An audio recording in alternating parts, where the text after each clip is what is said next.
All right, you all. I'm telling you, life is funny. Okay, I'm your girl, Michelle Hope Walker. Welcome to Michelle Hope Walker Speaks. And I'm a comedian. So, I don't know, you can take it as some of it's fun, some, I don't know, I'm just being me, which I think itself is very comical. But anyway, this stuff here, though, you cannot even make it up, even if you wanted to. So, I was watching KCAL 9 News, okay? And if you can Google this yourself, it was KCAL 9 News, so that's KCAL, the number 9.com. I believe that's where it was at. And they talked about the right to recline. Okay, the right to recline. So what they're talking about is when you're on a plane and you know how you push that little button and you push your seat back. Okay. Now, and then someone called the right to lean back. I'm like, that was the dance, lean back. Anyway, so this. I'm trying to get it out, y'all. This is like just too funny, but it's most definitely a prime example of white privilege. Prime example. And when we talk about white privilege, a lot of times comedians and stuff we talk about, it's not like a racist term or anything else like that, but it's just talking about something we all know. That simply by your color of being white, Caucasian, you get a lot of good, positive privileges that us other races just don't get. So this is one of them. So you had this white businessman who was on a plane, and pretty much he was, I guess, working on a computer or something. And so he didn't want the seat in front of him to lean back because he was working. So he locked her seat where she could not lean back. So she kept trying to lean back. He locked her seat. I'm like, wow. Now, and that's why I say, white privilege at its best, because he's not even an officer and trying to lock up somebody. I'm like, really? You just gonna lock her up? It's like, I'm white. I can lock her up. It's okay. Doesn't make a difference. I can lock anybody up anytime, anywhere, anyhow, and how I want to. And I'm like, really? Wow, this is interesting because I truly know if this would have been another race, this scenario would have been totally different. This man stopped and restrained and restricted this lady's movement. Which, usually when we protest, they say if an officer, gets to blocking us, we need to ask them, are we under arrest? Because whenever they're restraining or restricting your movement, you have to, am I under arrest? Because I'm supposed to be able to freely move, type thing. So he didn't lock this woman up, locked her seat up where she can't even move back.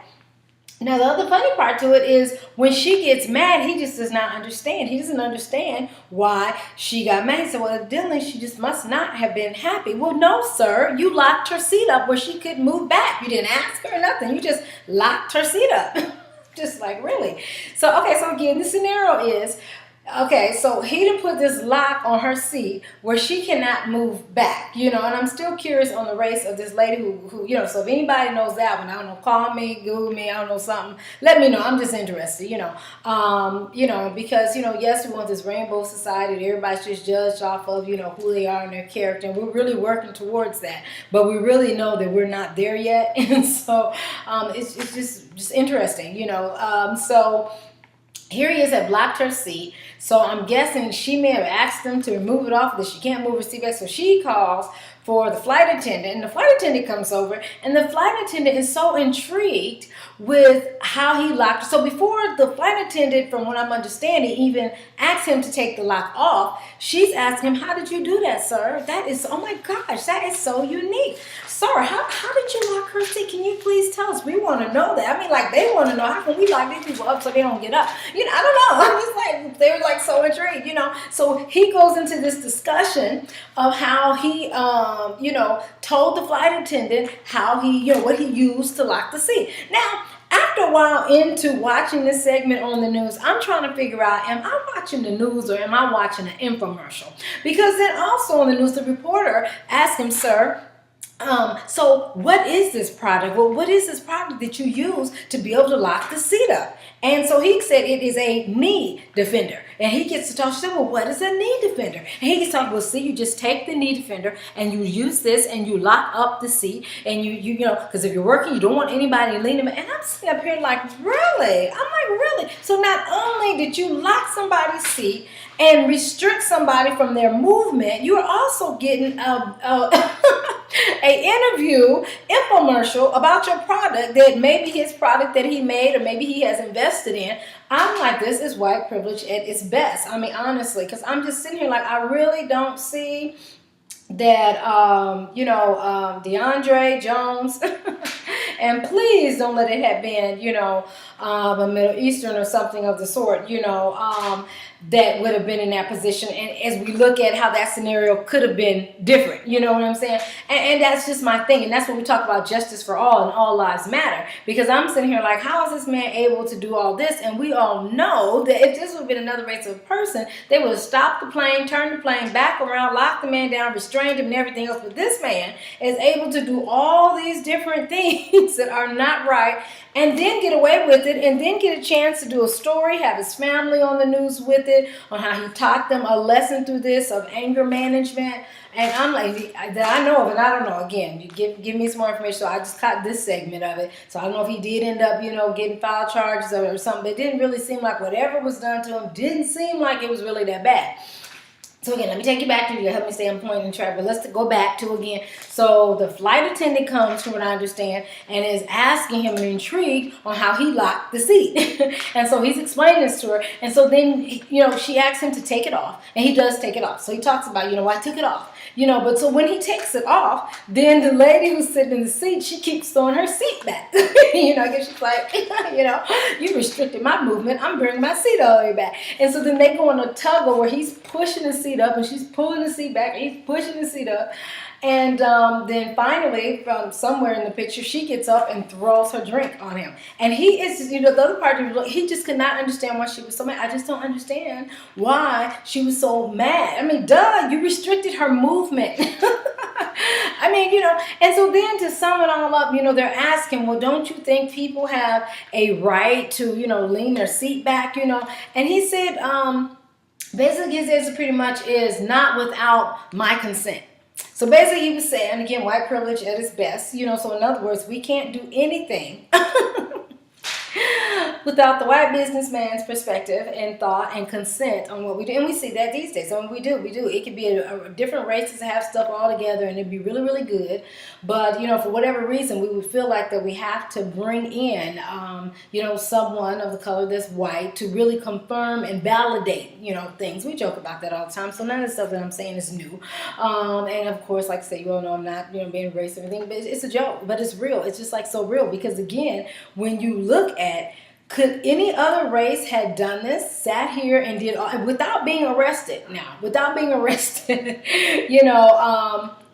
so I was just like, I just had to point this out because I'm like, this is white privilege at its best. And I know a lot of time in the comm den, you have a lot of white communities they'll talk about, that they would not want to be black. Now again, I'm black.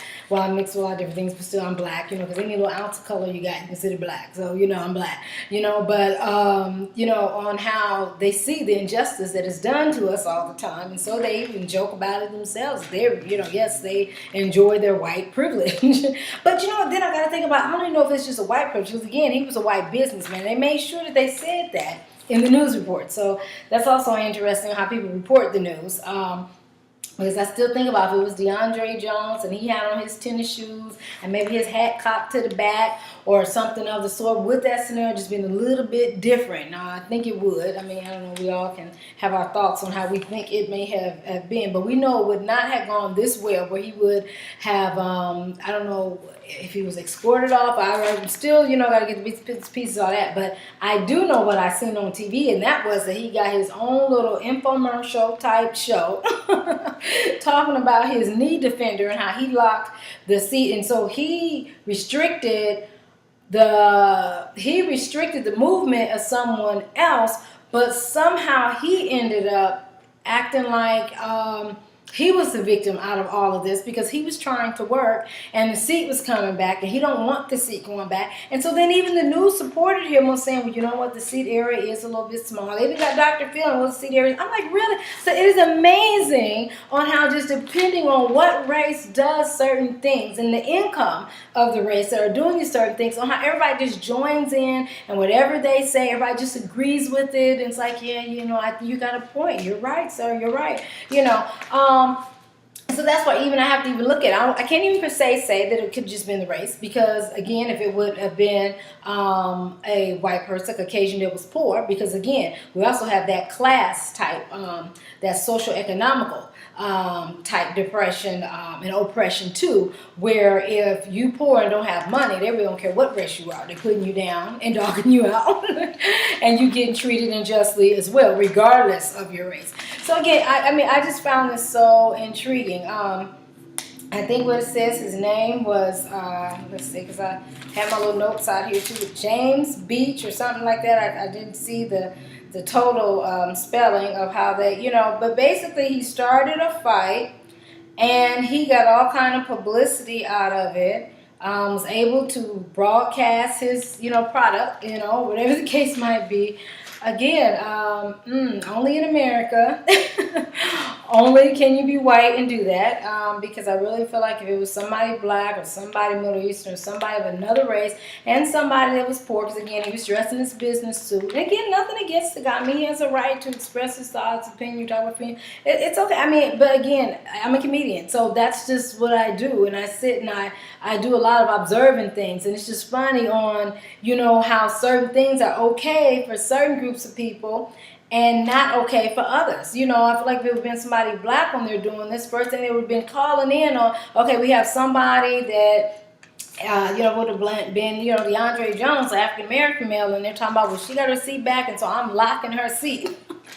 That means somebody on there talking about, well, we have a person on the plane that's been disruptive. We have a disruptive African American male that's on. I really don't feel like the scenario of how it went with this white businessman would have played out the same way. And please don't let it have been a Middle Eastern. They would have turned the plane back around, talking about somebody trying to hijack the plane. So again, I mean, but it can't even, I mean, you can't end up but laugh about it. It's just like, wow. And, you know, but I commend him. I mean, hey, I'm not hating. I'm like, wow, if you can get all this out of starting a fight with somebody, I'm like, kudos to you, dude. Kudos. I mean, you got an infomercial. You got your family on there teaching them a lesson. You like Mr. Rogers on TV talking about, so I taught my family about anger management. I'm like, this is, I'm like, he must have some good attorneys. He had enough money, like, to, I don't know, you know, get through that. You know, I'm just like, wow, you know, pray for the lady who had to go through the thing of the seats. I know she's sitting up here. We ain't even seen her. I don't know what she looked like, you know. I know she's sitting up here like, wait a minute, he harassed me and he get infomercials and he get teach his kids lessons on the TV and everybody's standing up for his rights. I was just sitting in my seat trying to lay back. I'm like, I feel sorry for that poor lady. You know, I'm just like, I don't know, but so again, I observe people. I observe because it's funny. I mean, you just get a lot of just laughter out of just watching people and watching society and how society plays out on certain things. So this is your girl, Michelle Hope Walker. I just had to share that. But again, y'all can Google it, look it up. It's, I guess they got it under the right to recline, you know, put your seat back on the plane. I don't know. This story is just interesting as I don't know what. Somebody please do a sketch comedy on this one. I can lock up anybody, anywhere, anyhow that I can, because I'm white, so I can do that. I can lock you up.